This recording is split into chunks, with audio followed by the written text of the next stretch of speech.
یەکێک لە گرنگترین خاڵەکان کەوا لەسەر ژن و مێردی مسلمان پێویستە جێبەجێ بکەن بۆ ئەوەی ژیانیان بە بەختەوەری بڕوا، بۆ ئەوەی لە تەبایی و لە ئیستیقرار و لە ژیانێک خۆشگوزەرانی دابن، ئەوەیە کەوا نەپیاوەکە و نە ئافرەتەکە لە گوێڕایەلی یەکتر دەرنەچن لە چاکەدا، هەروەها ڕێز و احترام لە بەینیاندا بێ، هەروەها ئافرەت عینادی و سەرکەشی لەگەڵ پیاوەکەی نەکات. لە زۆر کاراندا جاری وایە پیاوەکە ناحەقیشە، بەڵام ئافرەتەکە دان بە خۆیدا بگرێ دواتر خۆی پیاوەکە پەشێمان دەبێتەوە. بەتایبەت کاتێک پیاو لە ماڵەوە دەگەڕێتەوە بۆ ماڵەوە لەسەر ئیش و کار لە مەزاجێکی خراپدایە، تووشی ماندووبوون و ناڕەحەتی بووە، هەر هاتەوە دەرگای ماڵەوەی کردەوە ئافرەتیش دەو بکاتەوە، هەرچی شەکوای حاڵی خۆی هەیە، هەرچی هەیە لە ماڵ نەقوستانیەک هەرچی هەیە هەمووی بدا بەسەر سەرچاوی پیاوەکەیدا. لەو کاتەدا زۆربەی زۆری جارەکان کێشە دروست دەبێت، پیاو لە ئەعسابی خۆی دەردەچێت، تووشی تووڕەبوونەیەکی زیاد لەبەر لە حەد دەبێ، تووشی کێشە و مەشاکل دەبن تا دەگات بە تەلاق و کۆمەڵێک مەشاکلی تر. هەروەها دانانی قسەکان لە شوێنی خۆی وەکو خۆی، واتە هەر قسەیەک وەزنی خۆی پێ بدرێ، خنە قسەکە نە گەورە بکرێ و نە بچووک بکرێ.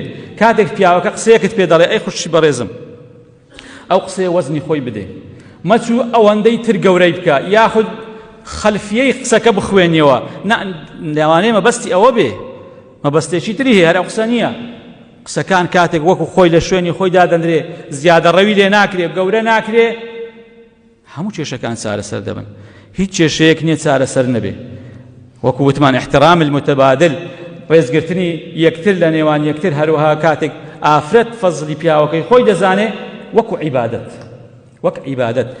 خوای گەورە فەرمانی پێکردووە، پێغەمبەرەکەی صلی الله علیه وسلم فەرمانی پێکردووە، کاتێک لەژێر ڕۆشنایی ئەو فەرمودانەی پێغەمبەر صلی الله علیه وسلم ئاەتەکانی خوای گەورە گوێڕایەلی خوای گەورە دەکات، بە تاعەت و عیبادەتی دەزانێ، لە لای خوای گەورە پاداش وەردەگرێ، هەروەها لەگەڵ پیاوەکەشی خۆشحاڵ و بەختەوەر دەبێ. فەرمودەی پێغەمبەر صلی الله علیه وسلم دەفەرمێ إذا صلت المرأة خمسها وصامت شهرها وأطاعت بعلها. ئەگەر ئافرەت پێنج نوێژەکەی بکە، هیچی تر ناخۆشی بەڕێزم، زۆر ئاسانە، پێنج نوێژەکەی خۆت کە ڕۆژانە فەرزە، باسی سونەتەکان ناکە، پێنج فەرزەکەت، هەروەها مانجی ڕەمەزان تەنها مانگ، باسی سنەتی ڕەمەزانیش نی، ڕۆژە سونەتەکان، ئەطاعت بعلها لە ڕیواتێکی ئەطاعت زەوجها، گوێڕایەلی پیاوەکەی خۆی بکە، دەخەلت جەنەتە فی ئەی ئەبوابیش. لە هەڵما بە دەرگایەک لە دەرگاکانی بەهەشت بگەوێ دەچێتە ژوورەوە، خوای گەورە بەهەشتی بەنسیب دەکات.